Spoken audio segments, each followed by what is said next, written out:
ಆತ್ಮೀಯ ಬಂಧುಗಳೇ, ಶ್ರೀಮದ್ ಭಾಗವತಂ ಸ್ಕಂದ 3 ಭಾಗ 1 ಅಧ್ಯಾಯ 15 ಭಗವದ್ಧಾಮದ ವರ್ಣನೆ. ಇದರಿಂದ 33ನೇ ಶ್ಲೋಕವನ್ನ ತಿಳ್ಕೊಳ್ತಾ ಇದ್ವಿ.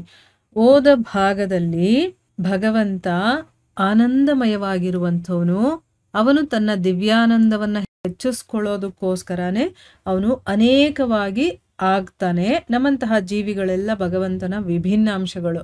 ನಮ್ಮ ಕೆಲಸ ಏನು? ಭಗವಂತನ ಇಂದ್ರಿಯಗಳನ್ನ ತೃಪ್ತಿಪಡಿಸೋದು. ಅವನು ತನ್ನ ಆನಂದಕ್ಕೋಸ್ಕರ ನಮ್ಮನ್ನ ಅವನು ಸೃಷ್ಟಿ ಮಾಡ್ಕೊಂಡಿದ್ದಾನೆ. ಭಗವಂತನನ್ನ ತೃಪ್ತಿಪಡಿಸೋದನ್ನ ಬಿಟ್ಟು ನಮ್ಮ ಇಂದ್ರಿಯಗಳನ್ನ ನಾವು ತೃಪ್ತಿಪಡಿಸ್ಕೊಳ್ಳೋದಕ್ಕೆ ಶುರು ಮಾಡ್ತೀವಿ. ಹೀಗಾದಾಗ ಅಂದ್ರೆ ಏನು, ಆ ಒಂದು ಮನಸ್ಥಿತಿ ನಮಗೆ ಬಂದಿದ ತಕ್ಷಣನೇ ನಾವು ಮಾಯೆಯ ಬಲೆಗೆ ಬೀಳ್ತೀವಿ. ಈಗ ಒಬ್ಬ ಯಜಮಾನ ಇರ್ತಾನೆ, ಅವನು ತನ್ನ ಇಂದ್ರಿಯಗಳನ್ನ ತೃಪ್ತಿಪಡಿಸ್ಕೊಳ್ಳೋದಕ್ಕೋಸ್ಕರ ಒಬ್ಬ ಸೇವಕನನ್ನ ಅವನು ನಿಯೋಜಿಸ್ಕೊಳ್ತಾನೆ. ಆ ಸೇವಕ ಅವನನ್ನ ತೃಪ್ತಿಪಡಿಸೋದೇ ಅವನ ಕೆಲಸ. ಅದನ್ನ ಬಿಟ್ಬಿಟ್ಟು ಯಜಮಾನನ ಇಂದ್ರಿಯಗಳನ್ನ ತೃಪ್ತಿಪಡಿಸೋದನ್ನ ಬಿಟ್ಬಿಟ್ಟು ಇವನ್ ಇಂದ್ರಿಯಗಳನ್ನ ತೃಪ್ತಿಪಡಿಸ್ಕೊಂಡ್ರೆ ಆ ಯಜಮಾನ ಸುಮ್ಮನೆ ಇರ್ತಾನ? ಇಲ್ಲ, ಏನಾದ್ರೂ ಒಂದು ಶಿಕ್ಷೆ ಕೊಡ್ತಾನೆ. ಅದೇ ರೀತಿ ನಾವು ಈಗ ಶಿಕ್ಷೆಗೆ ಒಳಗಾಗಿರುವಂಥವ್ರು. ಇದರಿಂದ ಹೊರಗಡೆ ಬರೋದಕ್ಕೂ ನಮಗೆ ದಾರಿಗಳನ್ನು ಭಗವಂತನೇ ತೋರಿಸಿದಾನೆ. ಯಾವ ರೀತಿ ನಾವು ಬರಬೇಕು ಅಂತ, ಅದನ್ನ ತಿಳ್ಕೊಳ್ಬೇಕು ಅಂತಾನೆ ಈ ಧರ್ಮಗ್ರಂಥಗಳನ್ನ ಓದೋದು.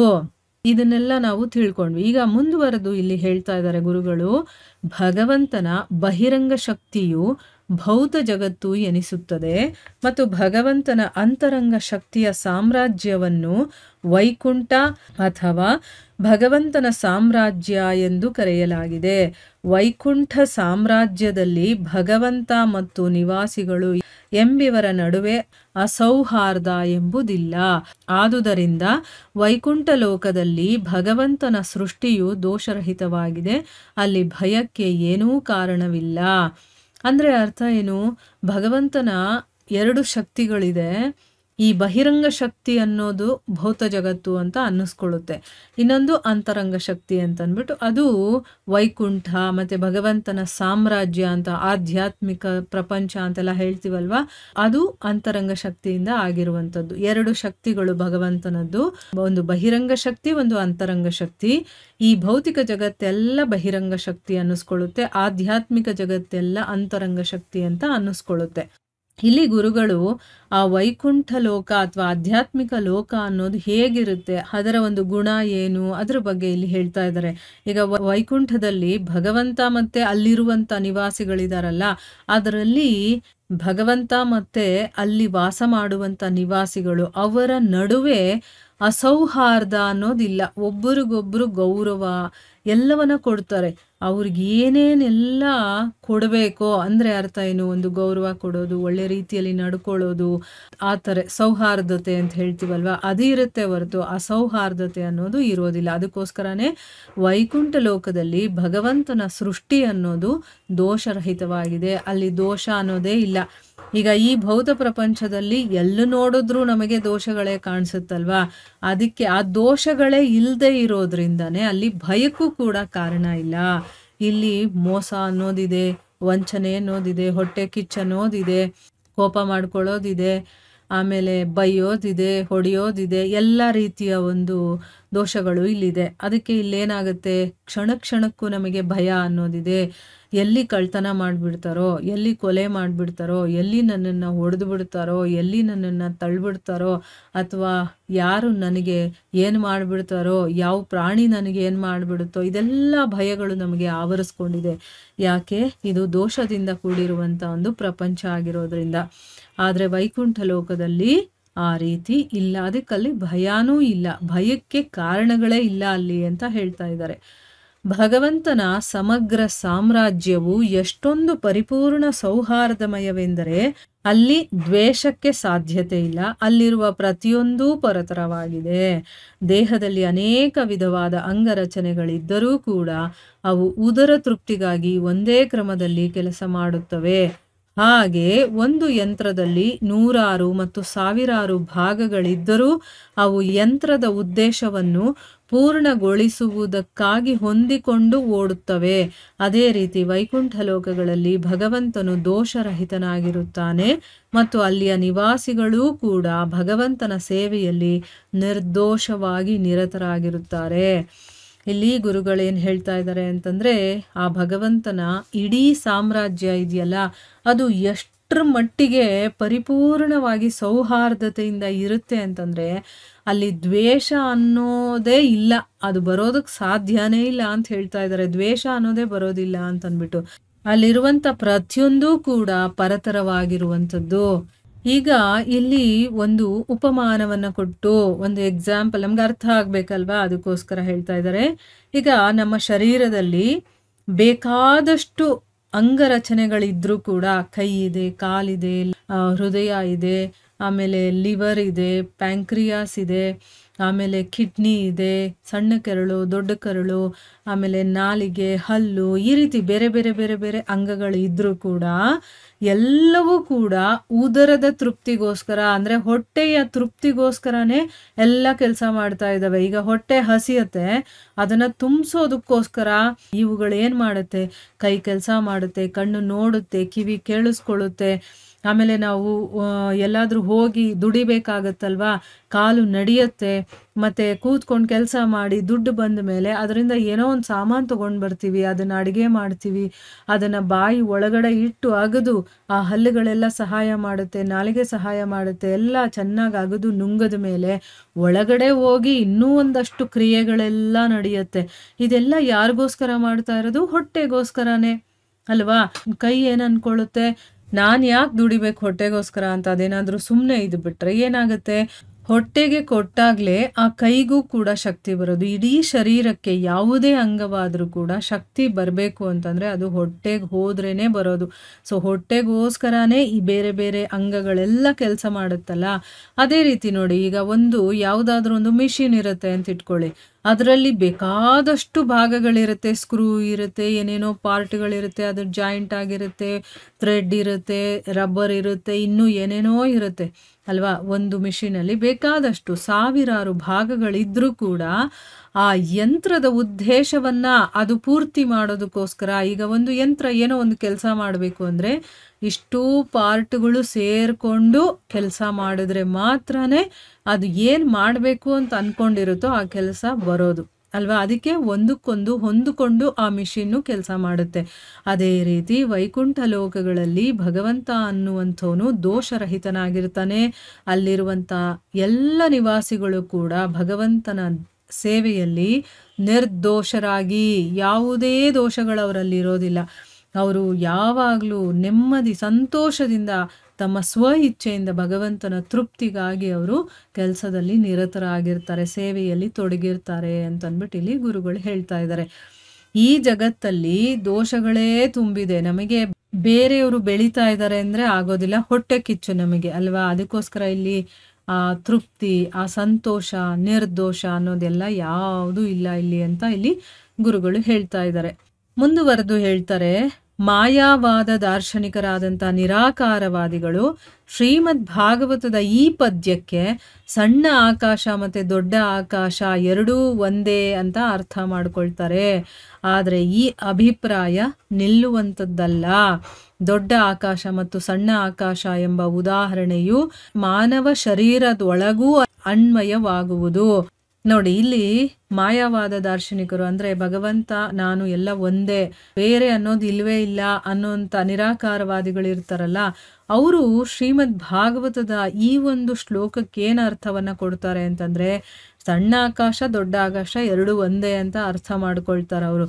ಆದರೆ ಇದು ಸರಿ ಹೋಗೋದಿಲ್ಲ ಅಂತ ಹೇಳ್ತಾ ಇದ್ದಾರೆ. ದೊಡ್ಡ ಆಕಾಶ ಮತ್ತು ಸಣ್ಣ ಆಕಾಶಕ್ಕೆ ಒಂದು ಉದಾಹರಣೆಯನ್ನು ಕೊಡ್ತಾ ಇದ್ದಾರೆ. ಅಂದರೆ ಈಗ ಮನುಷ್ಯನ ಶರೀರ ಇದೆಯಲ್ಲ, ಅದೇ ಒಂದು ಒಳ್ಳೆ ಉದಾಹರಣೆ ಅಂತಂದ್ಬಿಟ್ಟು ಇಲ್ಲಿ ಹೇಳ್ತಾ ಇದ್ದಾರೆ. ಅದ್ರ ಬಗ್ಗೆ ಏನು ಹೇಳ್ತಾರೆ ಅಂತ ತಿಳ್ಕೊಳ್ಳೋಣ. ದೊಡ್ಡ ಆಕಾಶವು ದೇಹವೇ ಆಗಿರುತ್ತದೆ ಮತ್ತು ದೇಹದ ಕರುಳುಗಳು ಮತ್ತು ಇತರ ಭಾಗಗಳು ಸಣ್ಣ ಆಕಾಶವನ್ನು ಆವರಿಸಿರುತ್ತವೆ. ದೇಹದ ಪ್ರತಿಯೊಂದು ಭಾಗವು ಅದು ಸಮಗ್ರ ದೇಹದ ಸಣ್ಣ ಭಾಗವನ್ನು ಆವರಿಸಿಕೊಂಡಿದ್ದರೂ ಅದಕ್ಕೆ ಪ್ರತ್ಯೇಕತೆ ಇರುತ್ತದೆ. ಹಾಗೆಯೇ ಸಮಗ್ರ ಸೃಷ್ಟಿಯು ಪರಮಪ್ರಭುವಿನ ಶರೀರವಾಗಿರುತ್ತದೆ. ಸೃಷ್ಟಿಸಲ್ಪಟ್ಟ ಜೀವಿಗಳಾದ ನಾವು ಅಥವಾ ಸೃಷ್ಟಿಯಾದ ಯಾವುದೇ ವಸ್ತುವು ಆ ಶರೀರದ ಒಂದು ಸಣ್ಣ ಭಾಗವಾಗಿರುತ್ತದೆ. ದೇಹದ ಭಾಗಗಳು ಎಂದಿಗೂ ಪೂರ್ಣ ದೇಹಕ್ಕೆ ಸಮಾನವಲ್ಲ. ಹೀಗೆ ಆಗಲು ಎಂದೂ ಸಾಧ್ಯವಿಲ್ಲ. ನೋಡಿ, ಇದನ್ನ ನಾವು ಸ್ವಲ್ಪ ಅರ್ಥ ಮಾಡ್ಕೋಬೇಕು. ಇದು ದ್ವೈತ ಸಿದ್ಧಾಂತ, ಅದ್ರ ಬಗ್ಗೆ ಹೇಳ್ತಾ ಇರೋದು. ನೋಡಿ, ಒಬ್ಬೊಬ್ಬ ಗುರುಗಳು ಒಂದೊಂದು ಮಾರ್ಗಗಳನ್ನು ಅವರು ಹೇಳ್ಕೊಟ್ಟಿದ್ದಾರೆ. ಅದರಲ್ಲಿ ದ್ವೈತ ಬರುತ್ತೆ, ಅದ್ವೈತ ಬರುತ್ತೆ, ವಿಶಿಷ್ಟ ಅದ್ವೈತ ಬರುತ್ತೆ. ಸೊ ಇದು ಒಂದು ಮಧ್ವಾಚಾರ್ಯರ ಒಂದು ದ್ವೈತ ಸಿದ್ಧಾಂತಕ್ಕೆ ಬರುವಂಥದ್ದು ಈ ಗುರುಗಳು ಹೇಳ್ತಾ ಇರೋದು. ಅದರಿಂದ ಇಲ್ಲಿ ಭಗವಂತ ನಾನು ಸಪ್ರೇಟ್ ಅನ್ನೋದು ಯಾವಾಗಲೂ ಇರುತ್ತೆ ಅನ್ನೋದು ಇವರ ಒಂದು ಸಿದ್ಧಾಂತ. ಸೊ ಅದರ ಪ್ರಕಾರ ಇವರು ಇಲ್ಲಿ ಹೇಳ್ತಾ ಇದ್ದಾರೆ. ಅದನ್ನು ಸ್ವಲ್ಪ ನಾವು ಚೆನ್ನಾಗಿ ಅರ್ಥ ಮಾಡ್ಕೊಳ್ಬೇಕು. ಈಗ ಮಾನವ ಶರೀರವನ್ನು ಒಂದು ಉದಾಹರಣೆಯಾಗಿ ಕೊಟ್ಟು ದೊಡ್ಡ ಆಕಾಶ ಸಣ್ಣ ಆಕಾಶ ಅಂದರೆ ಭಗವಂತ ಮತ್ತು ಅವನ ವಿಭಿನ್ನ ಅಂಶಗಳಾದಂಥ ನಾವು ಅದ್ರ ಬಗ್ಗೆ ಹೇಳ್ತಾ ಇದ್ದಾರೆ. ಇದಕ್ಕೊಂದು ಬೆಸ್ಟ್ ಎಕ್ಸಾಂಪಲ್ ಅಂತಂದರೆ ದೇಹ. ಈಗ ದೇಹ ಅನ್ನೋದು ದೊಡ್ಡ ಆಕಾಶ ಅಂತ ನಾವು ತಿಳ್ಕೊಂಡ್ರೆ ಇಡೀ ದೇಹ, ಆ ದೇಹದಲ್ಲಿ ಸಣ್ಣ ಸಣ್ಣ ಭಾಗಗಳಿದೆಯಲ್ಲ ಅದನ್ನು ನಾವು ಸಣ್ಣ ಆಕಾಶಗಳು ಅಂತ ಅನ್ಕೋಬೇಕು, ಆಯಿತಾ. ಈಗ ದೇಹದಲ್ಲಿ ಬೇಕಾದಷ್ಟು ಭಾಗಗಳಿದೆ. ಕಣ್ಣಿದೆ, ಕಿವಿ ಇದೆ, ಆಮೇಲೆ ಹೃದಯ ಇದೆ, ಆಮೇಲೆ ಲಿವರ್ ಇದೆ, ಸಣ್ಣ ಕರಳಿದೆ, ದೊಡ್ಡ ಕರಳಿದೆ, ಈ ರೀತಿ ಬೇಕಾದಷ್ಟು ಭಾಗಗಳಿದೆಯಲ್ಲ ಅದನ್ನೆಲ್ಲ ಒಂದು ಸಣ್ಣ ಸಣ್ಣ ಆಕಾಶ ಅಂತ ಅಂದ್ಕೊಂಡ್ರೆ ದೇಹದಲ್ಲಿರುವಂಥ ಪ್ರತಿಯೊಂದು ಭಾಗವೂ ಕೂಡ ಅದು ಸಮಗ್ರ ದೇಹದ ಸಣ್ಣ ಭಾಗವನ್ನು ಆವರಿಸ್ಕೊಂಡಿದ್ರು ಕೂಡ. ಈಗ ನೋಡಿ, ಹೃದಯ ಎಲ್ಲಿದೆ, ಸಣ್ಣದಾದಂಥ ಒಂದು ಜಾಗದಲ್ಲಿದೆ, ಅಷ್ಟು ಜಾಗವನ್ನು ಅದು ಆವರಿಸ್ಕೊಂಡಿರುತ್ತೆ. ಅದು ಒಂದು ಸಣ್ಣ ಆಕಾಶ ಆಯಿತು ಅಲ್ವಾ. ಈಗ ಇಡೀ ಶರೀರ ಒಂದು ದೊಡ್ಡ ಆಕಾಶ ಆದರೆ ಒಂದೊಂದು ಭಾಗವೂ ಕೂಡ ಅಷ್ಟಷ್ಟು ಜಾಗವನ್ನು ಆವರಿಸ್ಕೊಂಡಿರೋದ್ರಿಂದ ಅವೆಲ್ಲ ಸಣ್ಣ ಆಕಾಶದಲ್ಲಿದೆ ಅಂತ ನಾವು ತಿಳ್ಕೊಂಡಾಗ ಆ ಒಂದೊಂದು ಆಕಾಶಕ್ಕೂ ಆ ಸಣ್ಣ ಸಣ್ಣ ಆಕಾಶ ಅಥವಾ ಸಣ್ಣ ಭಾಗವನ್ನು ಆವರಿಸ್ಕೊಂಡಿದ್ರು ಕೂಡ ಅದಕ್ಕೊಂದು ಸಪ್ರೇಷನ್ ಅಂತ ಇದೆ ತಾನೇ, ಪ್ರತ್ಯೇಕತೆ ಅನ್ನೋದು ಇದೆ ತಾನೇ. ಈಗ ಹೃದಯ ಇರೋ ಕಡೆ ಲಿವರ್ ಇದೆಯಾ? ಇಲ್ಲ. ಲಿವರ್ ಇರೋ ಕಡೆ ಹೃದಯ ಇದ್ರೆ ಆಗುತ್ತಾ? ಇಲ್ಲ. ಅದರದ್ದೇ ಆದಂತಹ ಒಂದು ಸಪರೇಟ್ ಅಂಗ ಅಥವಾ ಸಪರೇಟ್ ಜಾಗ ಅನ್ನೋದು ಇದೆ. ಅದಕ್ಕೊಂದು ಸಪರೇಷನ್ ಅನ್ನೋದು ಇದೆ, ಪ್ರತ್ಯೇಕತೆ ಅನ್ನೋದು ಇರುತ್ತೆ. ಅದೇ ರೀತಿ ಸಮಗ್ರ ಸೃಷ್ಟಿ ಅನ್ನೋದು ಪರಮ ಪ್ರಭುವಿನ ಶರೀರ ಅಂತ ನಾವು ತಿಳ್ಕೋಬೇಕು. ಈ ಇಡೀ ಸೃಷ್ಟಿಯನ್ನು ನಾವು ಆ ಭಗವಂತನ ಶರೀರ ಅಂತ ತಿಳ್ಕೊಂಡ್ರೆ ಆ ಸೃಷ್ಟಿಯಾಗಿರುವಂತಹ ಜೀವಿಗಳಾಗಿರುವಂಥ ನಾವು ಅಥವಾ ಇನ್ಯಾವುದೇ ವಸ್ತುಗಳಾಗಿರ್ಬೋದು, ಇನ್ಯಾವುದೇ ಶರೀರ ಏನೇ ಆಗಿರಬಹುದು, ಅದೆಲ್ಲ ಈ ಇಡೀ ಶರೀರದ ಒಂದೊಂದು ಸಣ್ಣ ಭಾಗ ಆಗಿರುತ್ತೆ ಅಂತ ಅರ್ಥ. ಈಗ ಕೈಯನ್ನು ನಾವು ಶರೀರ ಅಂತ ಕರಿತೀವ, ಕಣ್ಣನ್ನು ನಾವು ಶರೀರ ಅಂತ ಕರಿತೀವ, ಇಡೀ ಶರೀರ ಅಂತ ಕರಿತೀವ ನಾವು? ಇಲ್ಲ. ಅದು ಒಂದು ಭಾಗ, ಅದು ಒಂದು ಪಾರ್ಟ್ ಅಂತ ಹೇಳ್ತೀವಿ. ಈ ಒಂದು ಶರೀರದ ಒಂದು ಭಾಗ ಅಂತ ಹೇಳ್ತೀವಿ. ಇದು ಕೈ, ಇದು ನನ್ನ ಶರೀರದಲ್ಲಿ ಒಂದು ಅಂಗ ಅಂತ ಹೇಳ್ತೀವಿ ಹೊರತು ಇಡೀ ಶರೀರ ಈ ಕೈ ಅಂತ ಹೇಳೋದಿಲ್ಲ ಅಲ್ವಾ. ನಾವು ಅದನ್ನು ಇಲ್ಲಿ ಹೇಳೋದಕ್ಕೆ ಪ್ರಯತ್ನ ಮಾಡ್ತಾ ಇದ್ದಾರೆ. ಅಂದರೆ ಕೈ ಸಪ್ರೇಟೇನೆ, ಆದರೆ ಈ ಒಂದು ಶರೀರಕ್ಕೆ ಅದು ಅಟ್ಯಾಚ್ ಆಗಿದೆ. ಅದರಿಂದ ಈ ಶರೀರದಲ್ಲಿರುವಂಥ ಈ ಒಂದು ಅಂಗ, ಈ ಇಡೀ ಒಂದೊಂದು ಪಾರ್ಟ್ ಸೇರಿ ಈ ಶರೀರ ಆಗಿದೆ ಅನ್ನೋದು. ಅದೇ ರೀತಿ ನಾವೆಲ್ಲ ಅವನಿಂದನೇ ಸೃಷ್ಟಿಸಲ್ಪಟ್ಟಂತಹ ಜೀವಿಗಳು, ನಾವು ಪ್ರತ್ಯೇಕವಾಗಿ ಒಬ್ಬೊಬ್ಬರಿದ್ದೀವಿ. ಆ ಇಡೀ ಸೃಷ್ಟಿಯನ್ನು ಸೇರಿ ಭಗವಂತನ ಒಂದು ಶರೀರ, ನಾವೆಲ್ಲ ಆ ಶರೀರದಲ್ಲಿರುವಂಥ ಸಣ್ಣ ಸಣ್ಣ ಭಾಗಗಳು. ಆದರೆ ಯಾವತ್ತಿಗೂ ಕೂಡ ದೇಹದ ಭಾಗಗಳು ಆ ಪೂರ್ಣ ದೇಹಕ್ಕೆ ಸಮಾನ ಅಲ್ಲ. ಹೀಗಾಗೋದಕ್ಕೆ ಯಾವತ್ತೂ ಸಾಧ್ಯ ಇಲ್ಲ ಅನ್ನೋದು ಇವರ ಒಂದು ಹೇಳಿಕೆ. ಭಗವದ್ಗೀತೆಯಲ್ಲಿ ಹೇಳಿರುವುದು ಏನೆಂದರೆ, ಪರಮ ಪ್ರಭುವಿನ ವಿಭಿನ್ನಾಂಶಗಳಾಗಿರುವ ಜೀವಿಗಳು ಎಂದೆಂದಿಗೂ ವಿಭಿನ್ನಾಂಶಗಳೇ ಆಗಿವೆ. ಮಾಯಾವಾದಿ ದಾರ್ಶನಿಕರ ಪ್ರಕಾರ ಜೀವಿಯು ವಾಸ್ತವಿಕವಾಗಿ ತಾನು ಪೂರ್ಣ ಭಗವಂತನೇ ಆಗಿದ್ದರೂ ಮಾಯೆಯಲ್ಲಿ ಸಿಲುಕಿ ವಿಭಿನ್ನಾಂಶವೆಂದು ಭಾವಿಸಿಕೊಳ್ಳುತ್ತಾನೆ. ಈ ತತ್ವಕ್ಕೆ ಆಧಾರವಿಲ್ಲ. ಪೂರ್ಣ ವಸ್ತುವಿಗೂ ಅದರ ಭಾಗಕ್ಕೂ ಇರುವ ಏಕತೆ ಅವುಗಳ ಗುಣಗಳಲ್ಲಿರುತ್ತದೆ. ಆಕಾಶದ ದೊಡ್ಡ ಮತ್ತು ಸಣ್ಣ ಭಾಗಗಳ ಗುಣಾತ್ಮಕ ಏಕತೆಯು ಸಣ್ಣ ಆಕಾಶವೇ ದೊಡ್ಡ ಆಕಾಶವಾಗುತ್ತದೆ ಎಂದು ಅರ್ಥ ಕೊಡುವುದಿಲ್ಲ. ಇಲ್ಲಿ ಭಗವದ್ಗೀತೆಯಲ್ಲಿ ಹೇಳಿರುವಂಥ ವಿಚಾರವನ್ನು ಹೇಳ್ತಾ ಇದ್ದಾರೆ. ಭಗವಂತನ ವಿಭಿನ್ನಾಂಶಗಳಾಗಿರುವಂಥ ಜೀವಿಗಳಾದ ನಾವು ಯಾವತ್ತೂ ವಿಭಿನ್ನಾಂಶಗಳಾಗೇ ಇರ್ತೀವಿ. ನಾವೇ ದೇವರು ಅಂತಲ್ಲ, ದೇವರ ಒಂದು ಅಂಶ ಅಂತ ಹೇಳ್ತೀವಿ ಹೊರತು ನಾವೇ ದೇವರು ಅಂತ ಹೇಳ್ಕೊಳ್ಳೋದಿಲ್ಲ. ಇಲ್ಲಿ ಮಾಯಾವಾದಿಗಳ ಪ್ರಕಾರ ಅವ್ರು ಹೇಗೆ ಹೇಳ್ತಾರೆ ಅಂತಂದರೆ, ಜೀವಿ ವಾಸ್ತವಿಕವಾಗಿ ತಾನು ಪೂರ್ಣ ಭಗವಂತನೇ ಆಗಿದ್ರೂ ಕೂಡ ಈಗ ಮಾಯೆಗೆ ಸಿಲುಕಿರೋದ್ರಿಂದ ನಾನು ವಿಭಿನ್ನಾಂಶ ಅಂತ ಅನ್ಕೊಳ್ತಾ ಇದ್ದೀನಿ ಅಂತ ಹೇಳ್ತಾರೆ. ಆದರೆ ಈ ತತ್ವಕ್ಕೆ ಯಾವ ಆಧಾರನೂ ಇಲ್ಲ ಅಂತ ಅವ್ರು ಹೇಳ್ತಾರೆ. ಇಡೀ ಪೂರ್ಣ ವಸ್ತುಗೂ ಅದರ ಒಂದು ಭಾಗಕ್ಕೂ ಇರುವಂಥ ವ್ಯತ್ಯಾಸ ಇದ್ದೇ ಇರುತ್ತಲ್ವಾ. ಅದರ ಏಕತೆ ಯಾವುದ್ರಲ್ಲಿ ಬರುತ್ತೆ ಅಂತಂದರೆ ಗುಣ. ಈಗ ನೋಡಿ, ದೊಡ್ಡ ಒಂದು ಚಿನ್ನದ ಗಟ್ಟಿ ಇರುತ್ತೆ ಅಂತ ಇಟ್ಕೊಳ್ಳಿ, ಒಂದು ಬೆಟ್ಟನೇ ಅಂತ ಇಟ್ಕೊಳ್ಳೋಣ, ಚಿನ್ನದ ಬೆಟ್ಟ. ಅದು ಮತ್ತೆ 1 ಗ್ರಾಮ್ ಚಿನ್ನ, ಇದರ ಒಂದು ಕ್ವಾಲಿಟಿ ಒಂದೇ ಇರುತ್ತೆ, ಗುಣದಲ್ಲಿ ಒಂದೇ. ಆ ಚಿನ್ನ ಆದರೂ ಅದೇ ಗುಣ ಇರುತ್ತೆ, ಈ ಚಿನ್ನಕ್ಕೂ ಅದೇ ಗುಣ ಇರುತ್ತೆ. ಆದರೆ ಕ್ವಾಂಟಿಟಿಯಲ್ಲಿ ಡಿಫ್ರೆನ್ಸ್ ಇದೆಯಲ್ವಾ, ಅದೇ ರೀತಿ ಗುಣದಲ್ಲಿ ಸಾಮ್ಯತೆ ಅಥವಾ ಏಕತೆ ಇರಬಹುದು, ಆದರೆ ಅದರ ಒಂದು ಗಾತ್ರ, ಅದರ ಒಂದು ಶಕ್ತಿ ಅದರಲ್ಲಿ ಬೇರೆ ಇರುತ್ತೆ ಅಂತ ಇಲ್ಲಿ ಹೇಳ್ತಾ ಇದ್ದಾರೆ. ಆಕಾಶದ ದೊಡ್ಡ ಮತ್ತು ಸಣ್ಣ ಭಾಗಗಳ ಗುಣಾತ್ಮಕ ಏಕತೆ ಅನ್ನೋದು ಈ ಸಣ್ಣ ಆಕಾಶ ದೊಡ್ಡ ಆಕಾಶ ಒಂದೇ ಅಂತ ಹೇಳೋದಕ್ಕಾಗೋದಿಲ್ಲ. ಆ ರೀತಿಯ ಅರ್ಥ ಯಾವತ್ತಿಗೂ ಕೊಡೋದಿಲ್ಲ ಅಂತ ಅಂದ್ಬಿಟ್ಟು ಇಲ್ಲಿ ಗುರುಗಳು ಹೇಳ್ತಾ ಇದ್ದಾರೆ. ಈಗ ಅರ್ಥ ಆಗಿದೆ ಅಲ್ವಾ? ನಾವೆಲ್ಲ ಭಗವಂತನ ಒಂದು ವಿಭಿನ್ನ ಅಂಶಗಳು ಅಷ್ಟೇನೆ, ನಾವೇ ಭಗವಂತ ಅಲ್ಲ ಅಂತ ಇಲ್ಲಿ ಇವ್ರು ಹೇಳ್ತಾ ಇರುವಂತಹ ಒಂದು ಸಿದ್ಧಾಂತ. ನಾವು ಯಾವತ್ತೂ ಸಪ್ರೇಟ್ ಆಗಿರ್ತೀವಿ ಹೊರತು ಗುಣಾತ್ಮಕವಾಗಿ ಒಂದೇ ಇರ್ತೀವಿ, ಆದರೆ ಪರಿಮಾಣದಲ್ಲಿ ಭಗವಂತನಿಗೂ ಮತ್ತು ನಮಗೆ ಅಜಗಜಾಂತರ ವ್ಯತ್ಯಾಸ ಇರುತ್ತೆ. ಆದರೆ ಇಲ್ಲಿ ಗುಣಾತ್ಮಕವಾಗಿ ನಾವಿಬ್ರು ಒಂದೇ ಅಂದಿದ ತಕ್ಷಣ ದೊಡ್ಡ ಆಕಾಶ ಮತ್ತು ಚಿಕ್ಕ ಆಕಾಶ ಒಂದೇ ಅನ್ನೋದು ಅಂತ ಆ ರೀತಿಯ ಅರ್ಥ ಇದು ಕೊಡೋದಿಲ್ಲ ಅಂತ ಅಂದ್ಬಿಟ್ಟು ಇಲ್ಲಿ ಗುರುಗಳು ಹೇಳ್ತಾ ಇದ್ದಾರೆ. ಇದರ ಮುಂದುವರೆದ ಭಾಗ ಇನ್ನೂ ಇದೆ, ಅದನ್ನು ನಾವು ಮುಂದಿನ ಭಾಗದಲ್ಲಿ ತಿಳ್ಕೊಳ್ಳೋಣ. ಹರೇ ಕೃಷ್ಣ.